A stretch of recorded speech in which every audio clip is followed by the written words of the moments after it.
আমার নাম মিস্তা ঘোষ। আমি আজ বলবো সুকুমার রায়ের লেখা গোপচুরি কবিতা।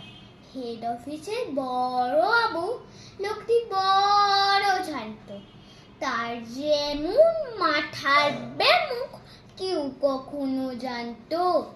দিব্যি ছিলেন খোঁজ মেজাজে চেয়ারখানি চেপে, একলা বসে ঝিমঝিমিয়ে হঠাৎ গেলেন খেপে। তাই শুনে কেউ বদ্যি ডাকে, কেউ বা হাঁকে পুলিশ, কেউ বা বলে কামড়ে দেবে, সাবধানে তাই তুলিস।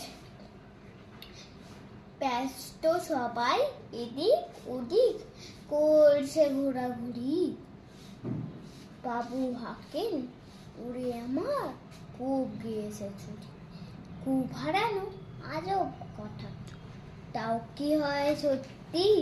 কূপ জোড়া তো তেমনি আছে, কমেনি এক রত্তি।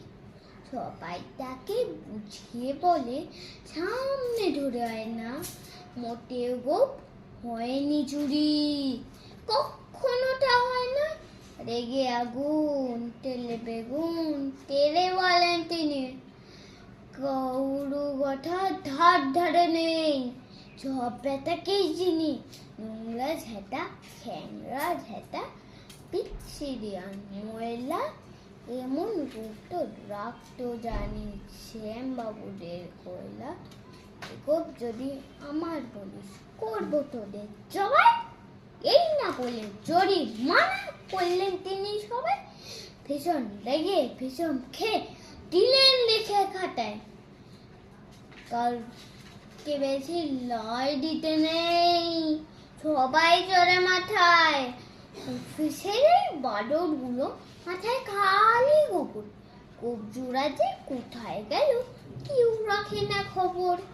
ইচ্ছা করে এই বেটাদের কোপ ধরে খুন আছে, মূর্খগুলোর মুন্ডু ধরে কোদাল দিয়ে যাচ্ছি।